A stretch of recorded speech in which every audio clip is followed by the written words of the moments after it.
Bismillahirrahmanirrahim. Assalamualaikum warahmatullahi wabarakatuh. Dulur-dulur, sobat-sobat semuanya, selamat berjumpa kembali bersama Islam Romantis Channel. Yang pada video kali ini saya akan menjawab sebuah pertanyaan, apakah menelan ludah bisa membatalkan puasa? Hal ini dikarenakan banyak juga ya orang-orang yang bertanya seperti ini.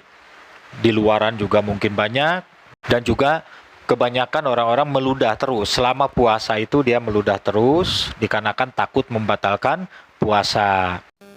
Menelan ludah itu tidak membatalkan puasa apabila memenuhi 3 syarat ini. Nah, 1, ludahnya harus ludah sendiri. Kalau ludah orang lain dari luar masuk ke kita, ditelan oleh kita, batal ya. Maksudnya harus ludah sendiri yang masih ada di dalam mulut, gitu maksudnya. Jadi jangan sampai ada ludah dari luar, ludah orang lain atau ludah siapa masuk ke dalam mulut kita, ditelan oleh kita, yaitu berarti batal, gitu kan. Syaratnya yang pertama yaitu harus ludah sendiri.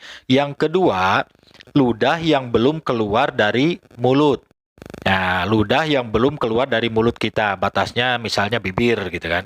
Kalau ludah tersebut sudah keluar dari mulut kita, terus kita tarik dan kita telan, itu artinya berarti ludah tersebut adalah ludah dari luar, sama dengan ludah orang lain, dan itu bisa membatalkan puasa. Kalau yang ludah sendiri dan belum keluar dari mulut kita sendiri, itu boleh ditelan dan tidak membatalkan puasa. Nah, kemudian yang ketiga, syaratnya yaitu ludah yang belum bercampur dengan yang lain. Maksudnya ludah yang belum bercampur dengan yang lain, yaitu contohnya, ini contoh saja, kita ambil contoh. Ada orang yang misalnya muntah tidak disengaja, gitu kan. Muntah tidak disengaja kan itu tidak membatalkan puasa. Tanpa disengaja dia muntah sendiri. Nah, itu tidak membatalkan puasa, tapi harus segera mencuci mulut dengan cara berkumur terus dibuang keluar airnya. Maksudnya apa?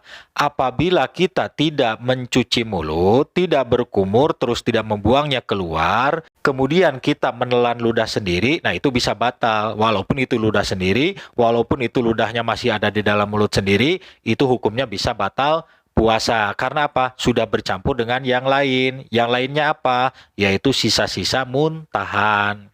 Makanya kalau misalnya ada yang muntah, tidak disengaja, memang puasanya tidak batal, tapi harus segera mencuci mulut, yaitu dengan cara berkumur. Supaya apa? Yang tadi saya bilang, kalau seandainya kita menelan ludah, tidak bercampur dengan yang lain. Nah, atau misalnya bercampur dengan yang lain itu ada tambahan-tambahan lain. Misalnya kita naruh permen di lidah. Nah, batal nggak puasanya? Enggak. Naruh permen di dalam mulut kita, itu tidak membatalkan puasa apabila tidak ditelan. Nah, apabila kita menelan ludah yang sudah kencrup gitu kan dengan permen tersebut, berarti itu udah kecampur dengan yang lain.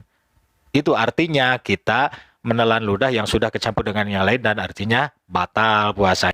Lagian puasa misalnya naruh permen ya untuk apa gitu kan? Misalnya ini gambaran gitu kan. Jangan sampai terjadi gitu kan. Memang naruhnya tidak batal, ditaruh di ludah gitu tidak batal. Apa ditaruh di lidah permennya itu tidak batal. Tapi apabila kita menelan ludah, ludahnya tersebut sudah bercampur dengan permen tersebut, nah itu berarti batal, rasa-rasa manisnya masuk ke dalam gitu kan. Air gulanya itu walaupun setetes air gula itu tetap batal gitu kan.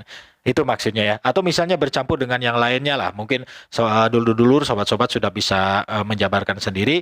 Intinya menelan ludah itu tidak membatalkan puasa apabila memenuhi 3 syarat. 1, ludah sendiri. 2, ludah yang belum keluar dari mulut. Yang ketiga, ludah yang belum bercampur dengan yang lain. Nah, paham ya?